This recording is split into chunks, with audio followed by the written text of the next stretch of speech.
The Lakers are second in the West. I think it's time we have a conversation about JJ Redick being the Coach of the Year candidate.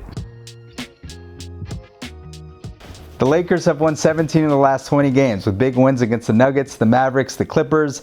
Vegas now has them with the fourth best odds to win the NBA championship. All of a sudden, people like Stephen A. Smith are hopping on the media and saying that JJ Redick deserves some Coach of the Year consideration. But it wasn't that long ago when everyone was saying he was a LeBron hire. They said he was a podcaster. They said he had no coaching experience.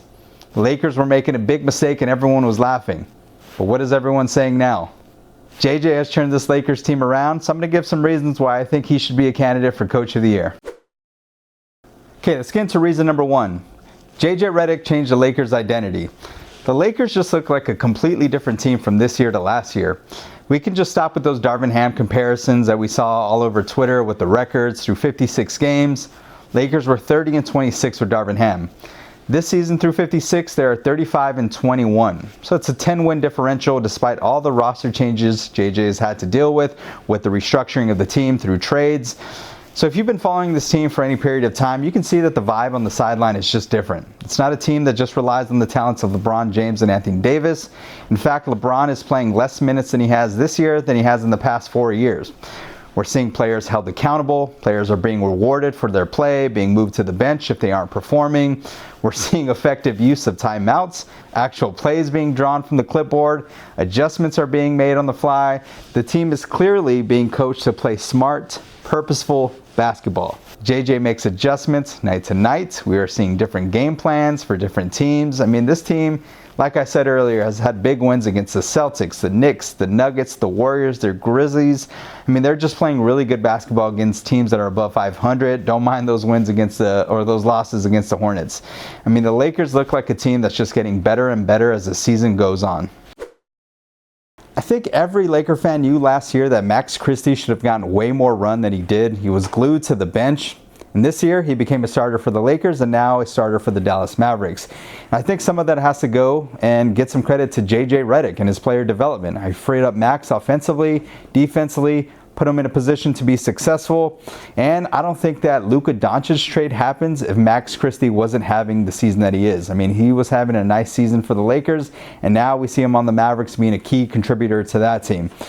And with all the talk about the Lakers losing that trade because of not having a center and giving up the defensive presence of Anthony Davis, I mean, look what JJ has done with Jackson Hayes. He's playing solid basketball. He's out there catching pick and rolls, catching lobs, playing solid defense.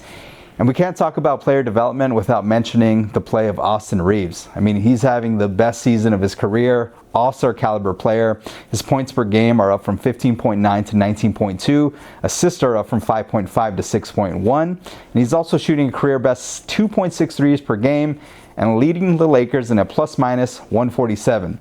So I can't think of another team's third option who can score 45 points against another team when their two stars are out and lead them against a victory like he did against the Pacers. And I think great basketball players just maximize the talent of the role players by putting them in position to succeed. I mean, he's built the confidence of Rui, Reeves, Max Christie, creating a system that takes advantages of their strength. As the great Pat Riley once said, you can have the greatest stars in the world, but it's the guys who embrace their roles that make championships possible.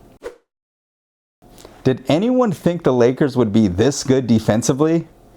I mean, the Lakers lost one of the best defensive players in the NBA in Anthony Davis, who was replaced by what many believe to be the biggest liability in the NBA. And the Lakers, since January 14th, have been the #1 defensive team. They just held the Nuggets to the #1 offense to less than 100 points. I mean, these numbers tell a story, but I think it's everything to do with JJ Redick. I mean, he's a basketball psycho, as I mentioned earlier. We heard the story of him losing sleep when he was game planning against the Nuggets, and I think that Jokic game plan was just a masterpiece. They trapped him, forced some weak side pressure, took him out of the comfort zone in that game. Jokic took a season-low 7 points. I mean, you can go back and watch JJ's post-game speech for that game, and you can see that he and his players believe in what he's trying to do. He's maximizing the strength of our wing position. We have Rui, Vando, Gabe, DFS all out there locking things down. A lot of people think our team is really small, but our wings, that's a huge advantage, and he's doing some great things out there with them. And it's funny because everyone, like I said earlier, was making fun of us. The Lakers were not going to be contenders. They didn't have a center. AD and the Mavericks, they had all these bigs, and all of a sudden they're one of the favorites to be out of the West. I mean, the complete opposite has happened. The Lakers are one of the best defensive teams, and of course Anthony Davis is out, but the Mavericks don't look that much better. Coach of the Year is usually awarded to teams that exceed expectations, and I don't think at the beginning of the season anyone had the Lakers in championship conversation. A lot of people saw them in the 6th through 8th seed, maybe the playoffs, but right now they're exceeding expectations. Like I said, second in the West, playing amazing basketball, all of a sudden contenders for the championship. I mean, if we're looking at the exceeding expectations criteria, Kenny Atkinson from the Cavs probably deserves the award. Bernie Bickerstaff of the Pistons, who were probably the worst team in the NBA last year, all of a sudden they are in the playoff hunt, multiple games over 500.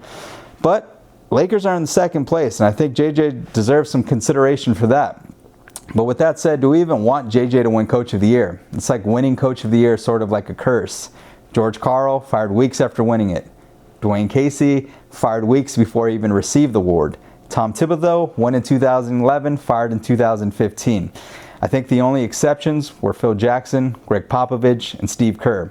So maybe not winning is the real blessing. Regardless if he wins or not, JJ Redick looks like an elite coach. I mean, the Lakers should be super thrilled. He's going to be a contender for that award every year moving forward. And I think Laker fans, we should all thank Dan Hurley for turning down the Lakers job. We might have gotten our next Pat Riley. I'm excited to see how he coaches in the playoffs with the amount of detail he puts into the work. So let me know what your thoughts are about JJ being Coach of the Year consideration. Drop your comments below. Don't forget to hit likes, subscribe. It really helps out the channel. Thank you all. See you all next time.